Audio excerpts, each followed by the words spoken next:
And so Senator Feinstein will be recognized. Thank you very much, Mr. Chairman, and welcome.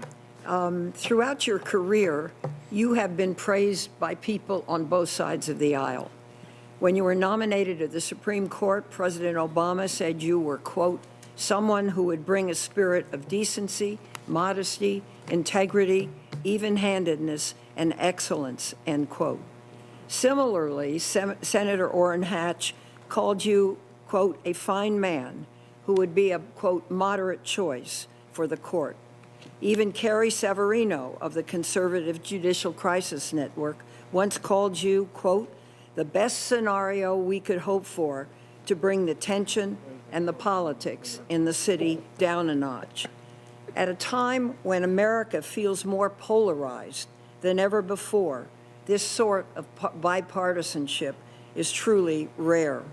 So I ask this question: can all Americans, regardless of their political affiliation, count on you to faithfully and fairly enforce our laws? Yes, Senator, that is my personality.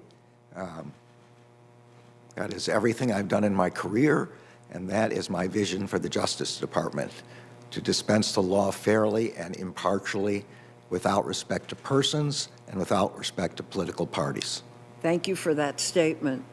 On January 6th, a group of white supremacists launched a terrorist attack on our Capitol in an attempt to overturn the results of a Democratic election.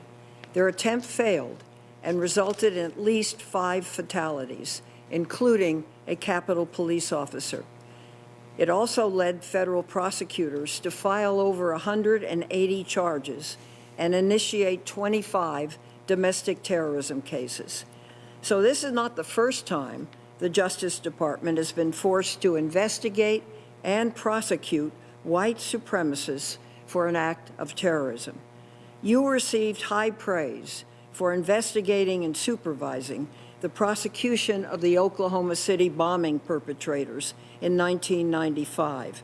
So here's the question: what steps will you take to ensure that the perpetrators of the attack on our Capitol are brought to justice? Senator, I think this was the most heinous attack on the democratic processes that I've ever seen, and one that I never expected to see in my lifetime. One of the very first things I will do is get a briefing on the progress of this investigation. I intend to give the career prosecutors who are working on this matter 24/7 all of the resources they could possibly require to do this. And at the same time, I intend to make sure that we look more broadly, to look at where this is coming from, what other groups there might be that could raise the same problem in the future, and that we protect the American people. And I know that FBI Director has made the same commitment. Thank you for that answer. Over the last 4 years, the independence of the Attorney General has been repeatedly attacked. For example, President Trump once told the New York Times, quote, I have the absolute right to do what I want to do with the Justice Department, end quote. Do you believe that, in fact, the President does have the absolute right to do what he wants with the Justice Department? The President is constrained by the Constitution, as are all government officials. The issue here for us are the set of norms and standards to which this President, President Biden, has agreed that he will not interfere with the Justice Department with respect to its prosecutions and investigations. That those decisions will be made by the department itself and led by the Attorney General. And that they will be without respect to partisanship, without respect to the power of the perpetrator or the lack of power, without respect to the influence of the perpetrator or the lack of influence. In all of those respects, the department will be independent. The department is a part of the executive branch, and for that reason, on policy matters, we follow the lead of the President of the administration as long as it is consistent with the law. And the role of the department is to advise the president and the administration and the other agencies about what is consistent with the law. That is our obligation, and we will do so objectively, based only on our reading of the law. Well, thank you for that. I think you've laid it out clearly and directly, and it's very much appreciated. If the president's interest and the public's interest are in conflict, which interests does the Attorney General represent?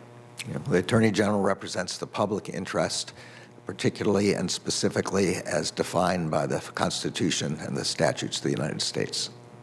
Do you believe that the president has the authority to order the Attorney General to open or close an investigation or a prosecution? This is a hard question of constitutional law, but I do not expect it to be a question for me. As I said, as I just said to you, the president has promised that those decisions will only be made by the Attorney General, and that is what I plan to do. I do not plan to be interfered with by anyone. I expect the Justice Department will make its own decisions in this regard. Well, thank you. I'm going to cease at this time, but I just want to say that I think you've had a remarkable career. You've done very special things, and always in a very reasonable, sober, penetrating way. So I just want to say thank you for that. I'm grateful, Senator. Thank you for that. Thank you, Mr. Chairman. Thank you, Senator Feinstein.